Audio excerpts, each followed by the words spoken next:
All right, sports fans, how's everybody out there doing?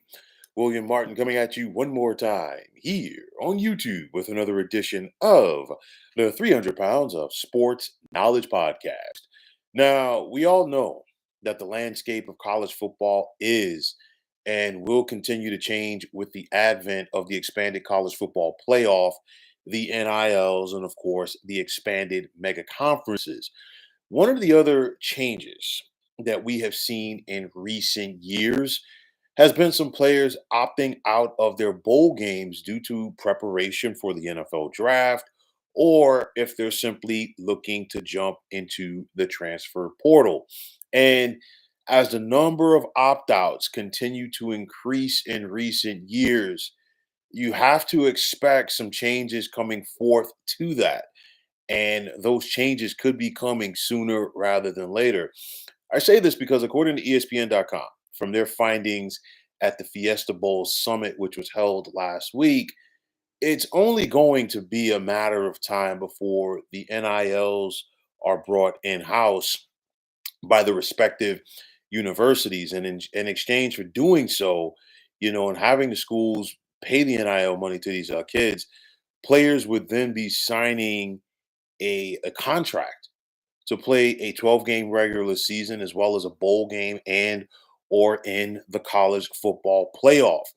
Honestly, it's only going to be a matter of time before this happens, because the powers that be around college football are looking to preserve the sanctity, if you will, of bowl season. But at the end of the day, can it really be saved? Because you look at it and the gap between the college football playoff and the bowl games not involved in the college football playoff is colossal right now. Okay, I get it where the folks that are trying to like kind of rein this in a little bit are coming from.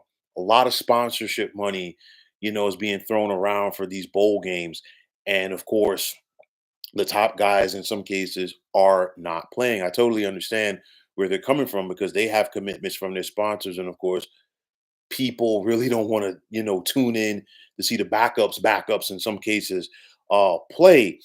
But it's one of those, I mean, you look at just look at last season's Orange Bowl. Okay. And of course, that was a different scenario because a lot of guys from Florida State opted out. Frustration after not getting to the college football playoff, in spite of the fact that they were undefeated, injuries, you name it. That right there was an anomaly. But nonetheless, you're seeing it, go across the board. Um, for me, I look at it like this: pro football is officially coming to the college ranks, and I talked about this before. And the only reason I say officially now is because you really can't sit up here and turn a blind eye to the notion that some of these guys, not all of them, but some guys over the years have been getting paid, under the table. All right. But the landscape of college football is changing, and everybody involved has to understand that and, accept it. Okay. It's one of those where you look at these potential contracts. And I'm not saying it's going to happen this year. It's probably going to be several years down the line, but nonetheless, will that be enough to save the non-playoff bowl games? That's going to be very interesting. And the reason why I say it is I talked about this several months ago. The bowl system, if you will, to me, is going the way of the NIT in college basketball. Once upon a time, the NIT was bigger than the NCAA tournament. Nobody talks about the NIT anymore. And that's no disrespect to it. Everybody's focus is on the NCAA tournament. Just look at several premier, not going to say premier, but schools that could have made an impact in the NIT this year that just opted out to shut down their season. But getting back to college football, they're trying to save and preserve a system that's outdated. Okay. And honestly, the bowl system began, in my opinion, the bowl system began to become outdated with the implement of the bowl championship series, because then at that point you had about 4 or 5 games where, yeah, you got the top tier teams going at it, but nonetheless, the big focus was on the national championship game. And now that scope has increased with the college football playoff. And I really, from an outsider's perspective, I don't think that the powers that be expected their playoff system to be as powerful as it has become so quickly. And now, they're seeing the financial ramifications of that. That's why they're going from 4 to 12, and of course, very quickly from 12 to 14. All that's going to do, to me, I still think, is push the gap out there. So there's a lot of red tape that still has to be cut through on this thing. But I think a lot of things are on the table potentially in the next coming years.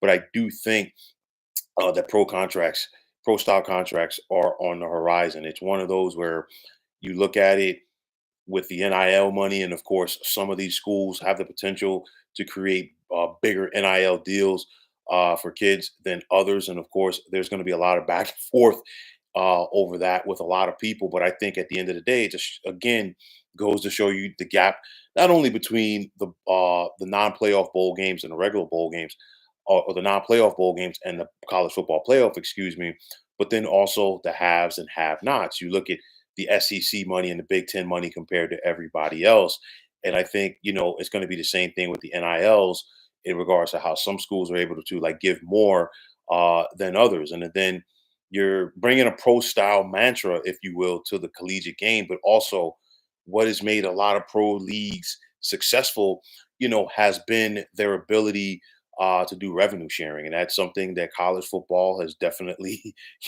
not done. And it'd be interesting to see if they do it down the line. But nonetheless, I think this is big. And not a lot of people are talking about it now. And I think people will talk about it when it's in front of their faces. And it's going to happen sooner rather than later. Again, the game, and I'm not even going to call them student athletes anymore, the college football players. Okay, we can try, the NCAA can try to hide behind the notion of student athlete all they want, but that is out the window. But nonetheless, times are changing in college football. And at the end of the day, it's either you get with the times or you get left behind. And I could totally understand where they're coming from, trying to preserve the bowl system, but the bowl system is fleeting. It's all about the money. It's all about the NILs. It's all about the college football playoff. So let's see what the next step is for college football. We just got to sit back and simply wait and see. But folks, that is going to wrap it up. And as always, I want to take this time out to thank all of you for tuning into the 300 Pounds of Sports Knowledge podcast here on YouTube. I want to take this time out to thank all of you fine folks out there for tuning in. And if you have not already, please feel free to subscribe to this channel. Now, if you're on the X, formerly known as Twitter, please feel free to follow me at 300 Pounds of Sports. And like I always say, if you follow me, it will be my pleasure to follow you right back. There's also the sports discussion group on Facebook at the Sports Depot 365. Now you can check it out. Drop a line and be a part of one of the better sports debating sites going on social media. So once again, fine folks, my name is William Martin. I am signing off. And I'm saying take care and have yourselves a wonderful day.